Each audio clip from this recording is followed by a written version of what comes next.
اشعار جوش ملیح آبادی کا شعر. کیا صرف مسلمان کے پیارے ہیں حسین؟ کیا صرف مسلمان کے پیارے ہیں حسین؟ چرخ نوع بشر کے تارے ہیں حسین. چرخ نوع بشر کے تارے ہیں حسین. انسان کو بیدار تو ہو لینے تو، ہر قوم پکارے گی ہمارے ہیں حسین. اللہم صلی علی محمد و آل محمد. وہ جو عاشورے کی شب گل ہو گیا تھا ایک چراغ، وہ جو عاشورے کی شب گل ہو گیا تھا ایک چراغ، اب قیامت تک اسی کی روشنی سجدے میں ہے.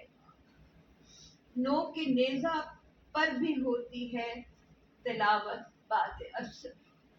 نو کے نیزہ پر بھی ہوتی ہے تلاوت باد عصر. مصحف ناطق تہے خنجر ابھی سجدے میں ہے. کیا مرتبہ سلطان حجازی کا ہے، کیا عز و شرف امام غازی کا ہے. بے شک. سجدے کا نشان دیکھ کے سب کہتے تھے، سجدے کا نشان دیکھ کے سب کہتے تھے، نیزے پہ یہ سر کسی نمازی کا ہے. سبحان اللہ سبحان اللہ. اللہم صلی علی محمد و آل محمد وجل. ذرا چشمے تصور سے اس روح فرسا شام غریباں کی جھلک دیکھیے. 1400 برس پہلے کربلا کے میدان میں چھائی ہوئی تھی. عاشورے کا دن تمام ہو چکا. دن بھر چلنے والی گرم آندھیاں اور لو کے جھکڑ نالہ و فریاد کی صدائیں بلند کرتے کرتے تھک گئے.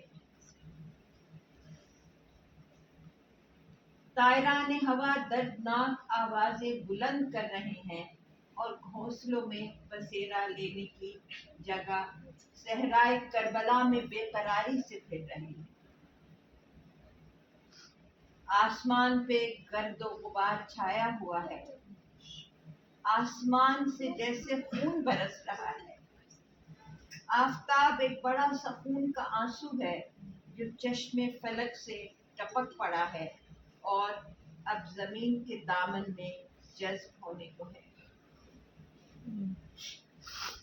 نینوا کی بستی میں ایک طرف ہزاروں آدمیوں کی فوج ہے جو فتح کی خوشیاں منا رہی ہے اور شراب اور عیاشیوں میں اپنی سیاہ کاریوں کو ڈبونا چاہتی ہے تاکہ ضمیر کی آواز نہ سن سکے.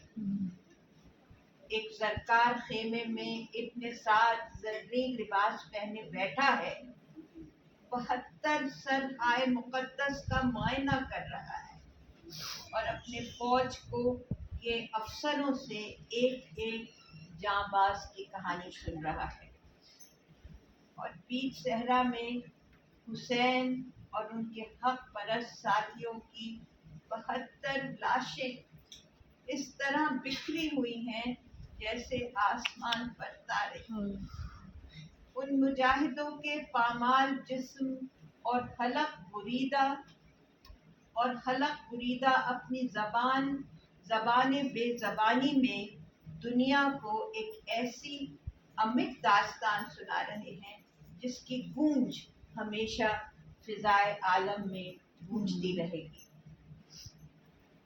اور اس سے اور آگے بڑھی تو کچھ خیمے نظر آ رہے ہیں جن سے صرف نالہ و بکا کی آوازیں ہی نہیں، آگ کے شعلے بھی بلند ہو رہے ہیں. اس لیے کہ یزیدی فوج کی حسد اور دشمنی کی آگ سب کو شہید کر کے بھی ٹھنڈی نہیں ہوئی، بلکہ حسین کے خیموں کو لوٹنے اور جلانے پر تل گئے.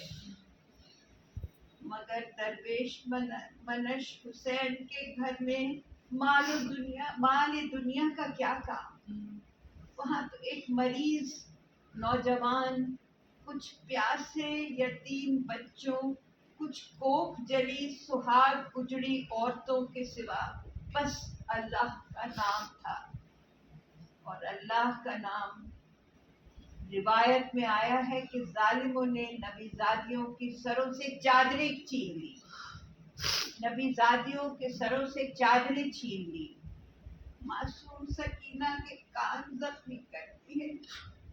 جب معصوم بچی درد و کرب سے چلائی تو ظالموں نے خون سے رخساروں پر تماچوں کے لال دھبے چھوڑ دیے. بچی چلاتی ہوئی دوڑی اور پھوپھی کی کھلی باہوں میں گر کے بے ہوش ہو گئی.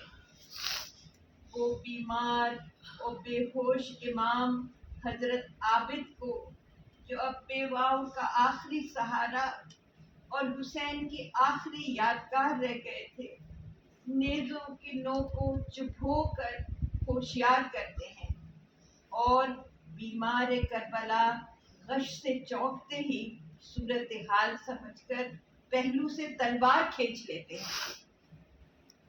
تو ظالم ان کو شہید کرنے پر تل جاتے ہیں، لیکن زینب تلوار پہ ہاتھ رکھ دیتی ہے. لیکن زینب تلوار پر ہاتھ رکھ دیتی ہیں. بیٹا تم بھی نہ رہو تو ہمارا اب دنیا میں کون ہے؟ تمہیں جہاد کا حکم نہیں، تمہارا جہاد اور زیادہ سخت ہے بیٹا.